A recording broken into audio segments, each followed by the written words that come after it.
On va dire que le GIEC est un outil qui a été créé donc, à l'initiative des entreprises du bâtiment. Les entreprises souhaitaient faire de l'insertion, mais pas n'importe comment. Donc elles étaient d'accord pour ça, mais elles voulaient créer leur outil. On utilise le GIEC pour former du personnel et dans le but de l'embaucher par la suite. Aujourd'hui, on a une structure, le GIEC, qui nous permet effectivement, en plus de remplir des obligations dans les marchés publics, donc autant que ça soit structuré et bien encadré. La première des choses, c'est qu'ils ont un professeur, enfin en quelque sorte un maître ouvrier, qui va être leur référent. Ce qui est intéressant, c'est le fait que ces jeunes-là sont intégrés dans un groupe de salariés, des gens qui sont déjà dans le mouvement et des gens qui ont déjà des objectifs.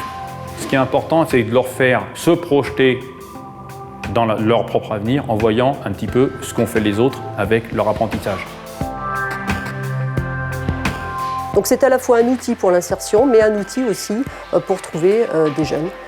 Puisqu'effectivement, une entreprise, lorsqu'elle prend un jeune pendant un an, qu'elle le forme, qu'elle s'en occupe, le but aussi, c'est qu'au terme du contrat, les entreprises gardent ces jeunes.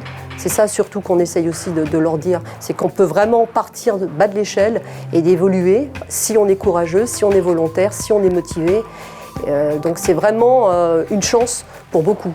Les choses soient claires, hein, il faut bosser. On suit les évolutions. Moi, les chefs de chantier, je les vois, je dis comment ça se passe. Il n'y a pas manque de respect, ça rechine pas, etc., etc. On fait nettoyer des bidons, on fait 2-3 choses un peu hard pour voir s'il y a de la rébellion, s'il n'y en a pas. Le principal critère qu'on demande, c'est surtout un savoir-être et une envie de travailler. Pas forcément des valeurs, des savoir-être techniques, mais plutôt un savoir-être global, quoi. Des règles doivent sortir sans force. Ce sont des jeunes qui sont en alternance, donc qui travaillent sur un système de 12 semaines de formation par an, avec un objectif de qualification. Le reste du temps, ils sont en salariés d'entreprise, où ils sont formés au sein d'une entreprise avec un tuteur qui les suit au sein de l'entreprise. Et nous, on a 12 semaines avec un programme de formation. Dans le cas de Carmel, là, c'est montage d'agglomérés, tout ce qui est maçonnerie de référence, maçonnerie traditionnelle, montage d'agglomérés, coffrage, les coffrages en général, les enduits de finition, les pièces de finition, les appuis, les trucs comme ça. J'ai fait 6 mois de formation, j'ai eu la formation, après on m'a embauché en CDD. Et maintenant, ça fait 10 ans que je suis René Selec. Et maintenant, je suis chef d'équipe. J'étais 1 an et demi en formation, normalement c'est 1 an, mais j'ai rajouté 6 mois pour obtenir mon titre professionnel. Le GIEC, ce qui est bien, c'est qu'on travaille tout d'abord chez les compagnons du bâtiment. C'est déjà des bons formateurs. On apprend beaucoup de choses là-bas. Poser carrelage, poser la faïence, poser carrelage par terre, tirer le chape, faire étanchéité. Il nous explique un peu comment ça marche le travail, avant de toucher le carrelage, comment ça marche le travail, respecter les heures, tout respecter, quoi, les heures de début de chantier, la fin de chantier, être propre sur soi-même et dans le métier. Je forme des personnes au GIEC depuis, ça fait à peu près une dizaine d'années. Et s'ils sont bons, après discussion avec le grand patron, s'ils sont d'accord, on les garde, on les embauche. Tous ceux qui sortent du GIEC, on a 90%, 95% de réussite. Le but, c'est de les embaucher. Le GIEC, il faut que tout le monde soit gagnant. C'est gagnant pour l'entreprise parce qu'elle va trouver des jeunes pour renouveler ses équipes. Et puis pour ces jeunes-là, c'est vraiment le but aussi, c'est de partir avec des jeunes qui ont vraiment envie de s'intégrer dans ces métiers-là, leur permettre d'acquérir cette qualification professionnelle et puis vraiment leur mettre le pied à l'étrier. Voilà, je crois que c'est ça le GIEC.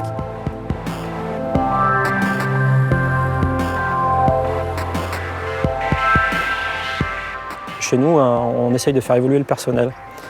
Donc l'évolution, elle se fait par le métier, par l'acquisition des tâches, aussi par de la formation, on va dire, professionnelle, formation particulière sur des sujets bien précis. Et après, au fur et à mesure du savoir-être et puis des envies du compagnon, on les fait évoluer sur différents postes avec parfois des responsabilités.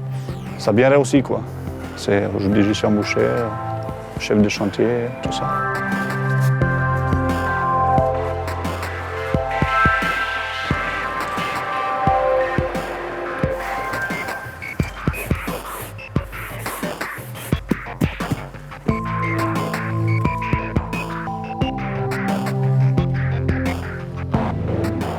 Ma première année du GIEC, c'était 2004 justement, et vers 2005, j'étais embauché. Et voilà, depuis, je suis toujours dans la même boîte. Pour les jeunes, déjà, il faut qu'ils aient de l'amour pour leur boulot, ça c'est un. Et après, il faut être courageux parce qu'on est tout le temps à l'extérieur ou par temps froid et tout ce qui va avec, quoi.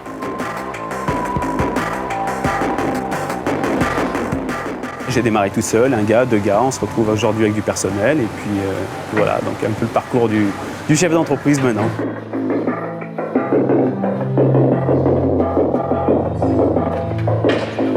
Ce qui est important avec le GEC 69, c'est qu'on débouche tout de suite sur un poste opérationnel. On est tout de suite dans une filière, on est tout de suite lié à une entreprise.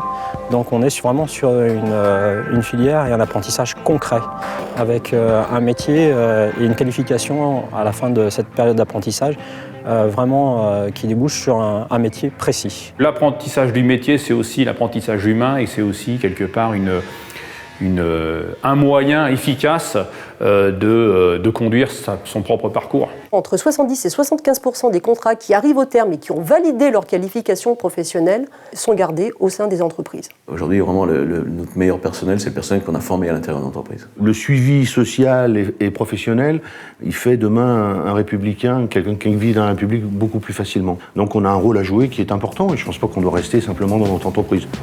J'aime toujours aller plus loin, alors je pense que c'est d'aller plus loin qui me motive. Dans le futur, ça m'intéresserait bien d'encadrer des jeunes comme ils ont fait avec moi, quoi. Et bien le carreleur, lui, on voit tout de suite ce qu'il a fait à la fin de la journée. Voilà ce qui donne envie. Que si on a un patron qui nous envoie au GEC et qui nous dit ouais, bah voilà, moi je veux que tu fasses ça, si tu réussis, on peut aller plus loin. Là, il y a une certaine motivation et ça nous permet de faire notre année et puis d'évoluer. Tous les espoirs sont permis pour eux. Donc la formation diplômante du GEC, elle peut ouvrir des belles portes.